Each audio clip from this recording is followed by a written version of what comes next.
नगर निगम चुनाव के आरक्षण की स्थिति स्पष्ट हो चुकी है, जिसमें मथुरा वृंदावन नगर निगम का मेयर पद अनारक्षित घोषित किया गया है, यानी कि सामान्य। इसके बाद अब सभी राजनीतिक दलों में हलचल बढ़ गई है। हर कोई इस बार मेयर पद पर अपना मजबूत एवं कर्मठ प्रत्याशी मैदान में उतारने की तैयारी में है। न्यू न्यूज ने वृंदावन के नगर निगम चौराहे पर लोगों से उनकी राय जानी तथा पूछा कि आखिरकार मथुरा वृंदावन नगर निगम का मेयर कैसा हो तथा चुनाव में वे किस प्रकार का मेयर चाहते हैं। इस सभी बातों पर हमारे संवाददाता प्रवीण दस्ताना की बातचीत, आइए सुनते क्या कहा लोगों ने। नगर निगम चुनाव का बिल्कुल बजोटा है। आरक्षण की स्थिति भी क्लियर हो चुकी है कि यहाँ पर मथुरा वृंदावन नगर निगम को एक अनारक्षित मेयर के लिए चुना गया है। यहाँ पे अब देखना होगा कि आने वाले समय में किस तरह का मेयर यहाँ की जनता चुनना चाहती है और पिछले मेयर के कार्यकाल में क्या क्या काम हुए, कितने वादे यहाँ पूरे किए गए, कितने विकास कार्य हुए, इनकी जानकारी हम यहाँ के जो लोग मौजूद हैं नगर निगम चौराहे पर, इनसे जानकारी लेंगे। वकील साहब बताइए कि आप जो मेयर रहे हैं पिछले 5 साल में, उनका कार्यकाल कैसा रहा है और आगे कैसा मेयर चाहते हैं आप? हम ऐसा मेयर चाहते हैं जो कम से कम जो वृंदावन के लोगों की समस्याएं हैं उन्हें अधिकारियों से कह के करा सकें। अभी तक स्थिति आई है कि मेयर से कोई काम हम कहा है तो उनके कहने से अधिकारी काम करते ही नहीं करते, भगवान जाने, लेकिन काम नहीं किया।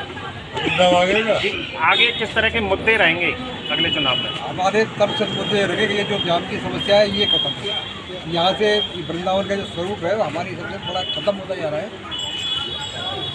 ये गटर कहीं भी आदमी जाएगा नहीं है, बीमार आदमी जाएगा तो रास्ते में ही मर जाएगा तो पहुँच ही नहीं पाया। कांग्रेस कमेटी के जिलाध्यक्ष रहे हैं, आप बताइए कि जो पिछले मेयर का कार्यकाल रहा है कैसा रहा है और कितने वो जनता की बातों पर खरे उतरे हैं? देखिए, बड़ी आशा और विश्वास के साथ मथुरा वृंदावन नगर निगम को बनाया गया और लोगों को बड़ी उम्मीद मथुरा वृंदावन की जनता को ये हुई कि नगर पालिका परिषद से नगर निगम बनने से हमें अतिरिक्त संसाधन आएंगे, तमाम कर्मचारी बढ़ाए जाएंगे और फंड एक्स्ट्रा फंड मिलेगा, जिससे जनता की जो समस्याएं हैं मूलभूत उनसे छुटकारा मिलेगा।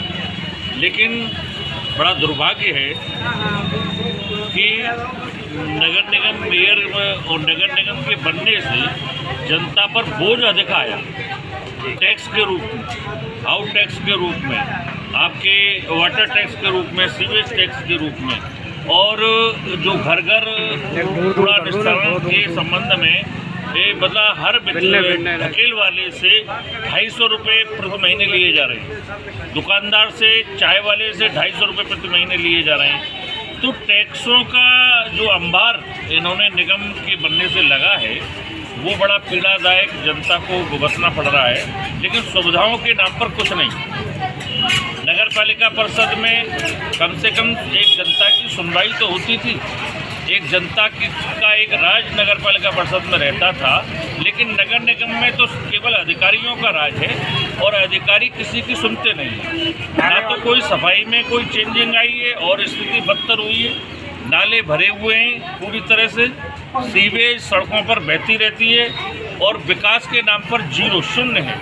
आगे आने वाले चुनाव में किस तरह का मेयर देखेंगे आप? देखिए, हमें बड़ा अच्छा लगा कि इस बार सीट अनारक्षित होने से, पहले सुरक्षित थी अब अनारक्षित है, तो मैं समझता हूं कि एक कद्दावर नेता, चाहे वो किसी भी पार्टी का मेयर हो, लेकिन एक कद्दावर नेता जो की आवश्यकता है, जो कि अधिकारियों से पर दबाव डाल करके उनसे काम करवा सके।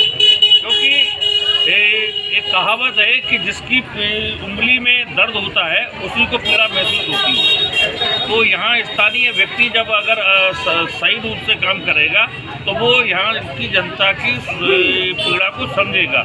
ये अधिकारी सब लोग बाहर के लोग हैं, इन्हें ब्रज की या ब्रज के महत्व की कोई जानकारी नहीं। इसकी है कि जनता के जो ग्रास रूट लेवल पर जो प्रतिनिधि हैं वो इसको जो समस्या की समझ रखते हों और वो स्थानीय निवासियों के साथ में मिलकर के एक लॉन्ग टर्म और शॉर्ट टर्म स्ट्रेटजी को बनाएंगे, तभी इन समस्याओं का समाधान हो सकता है। हर पार्टी का विज़न एक ही है कि नगर निगम मथुरा वृंदावन जो है प्रभावी रूप से काम कर सके। इसका मिशन में काम करने के लिए हमें एक प्रभावशाली व्यक्तित्व की आवश्यकता है और इसके एग्जीक्यूशन के लिए ट्रांसपेरेंट सिस्टम और ईमानदार एम्प्लॉइज़ की ज़रूरत है जो नगर निगम में कार्य करें। क्षेत्र से भी जुड़े रहे हैं, धार्मिक नगरी है वृंदावन। यहाँ की जो आप किस तरह से यहाँ की समस्याओं को देखते हैं और कैसा मेयर चाहेंगे? देखिए, धार्मिक नगरी है, इसलिए धर्म की परिभाषा अलग होती है। धर्म में कोई भी चीज़ नहीं होनी चाहिए। जैसे यहाँ पे थोड़ी दारू बिक रही है, आसपास आप देख रहे होंगे, अंडे बिक रहे हैं, लेकिन उसके बाद में कोई बात नहीं है। मैं तो ये कहना चाहता हूँ कि हमारा मेयर ऐसा होना चाहिए जो संघर्ष कर सके, लोगों के काम आ सके, लोगों के संबंध बना के उनकी योजनाओं को क्या वो चाहते हैं वो अपने ऊपर बना के और संघर्ष कर सके और वो कामों को करा सके। पिछले मेयर के कार्यकाल को आप किस तरह देखें? अब पिछले मेयर का कार्यकाल बखूबी ठीक रहा, क्योंकि कारण ये है कि अभी तक आपने देखे होंगे जितने भी सड़कें हैं ये सब नया निर्माण जो हुआ है इसलिए मेयर के कार्यकाल में हुआ है, इसलिए पिछले मेयर का कुल मिला के ठीक रहा। बंदरों की एक बहुत बड़ी समस्या है वृंदावन में। हाँ साहब, बंदरों में नगर निगम से नहीं प्रदेश सरकार से भी मांग करता हूँ कि बंदरों की समस्याओं का निराकरण किया जाए। आगामी नगर निगम का चुनाव आ रहा है, उसमें आप किस तरह का मेयर पसंद करेंगे? सर, जहाँ तक मैं समझता हूँ और मैं अपनी पर्सनल बात करूँगा सर, पहले तो मेयर आ गया नगर पालिका अध्यक्ष आए, जो कि हमारी नगर पालिका से नगर निगम बनी है तो क्षेत्र विस्तार हो जाए। सबसे पहले तो एक ईमानदार मेयर आए जिसकी निगाह संपत्तियों पर न बची है, क्योंकि जो संपत्तियाँ बढ़ गई हैं उनके रेट हाई हो जाएंगे। तो इन सभी अधिकारियों की सीधी निगाह संपत्तियों पर आती है, कौन निगम की संपत्तियाँ उनको कैसे ठेके में दिया जाए। रही बात है समस्याएं तो यहाँ पे 10 बनी हुई है। वृंदावन तो धार्मिक नगरी है, यहाँ पे अच्छा खासा डोनेशन पैसा आता है और ये बदलाव यहाँ पे यहाँ घंटे में जन्म हुआ है मेरा, तो होता ही चला आ रहा है। मैंने ऐसा कोई नहीं देखा कि बदलाव नहीं हो रहा है, लेकिन उस पैसे का सही जगह सही तरीके से यूज होना चाहिए। अभी मेरे घर के पास आसपास जो लाइट लग रही थी, जाने कौन सा संसार के ऐसे इंजीनियर लाइट लगवाई है?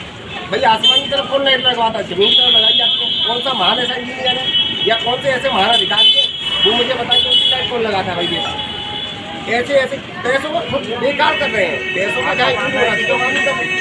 कार्यकाल में जो विकास कार्य हुए उसमें पैसे का दुरुपयोग बड़ी संख्या में बहुत ज़्यादा हुआ है सर, बहुत ज़्यादा हुआ है सर। ये किसी भी तरीके से पहले तो जनता से पूछते नहीं है, मन माफिक अपना काम कर देते हैं, जिसकी आवश्यकता नहीं होती। जहाँ सड़क की आवश्यकता नहीं है वहाँ सड़क बिछा देने की जरूरत है। जहाँ सड़क ठीक है, जहाँ है उसकी कोई भरपाई नहीं है। या हनुमान जी मंदिर के बगल में नाला गिरा जा रहा है लगातार, कई बार इसकी शिकायत की गई है मेयर से, यहाँ के पार्षद जी से, अधिकारियों से, नगर आयुक्त जी से, सहायक नगर आयुक्त जी से, और कोई सुनवाई नहीं है। यहाँ देखा गया कि जो यहाँ की पेयजल समस्या है, सफाई की समस्या है या और क्या क्या समस्याएं ऐसी हैं जो आपको लगा कि ये 5 साल में नहीं पूरी हो पाई? सर लगभग सभी समस्याएं हैं जो भी जिस तरीके से पूरी होनी चाहिए वो नहीं हो पाई।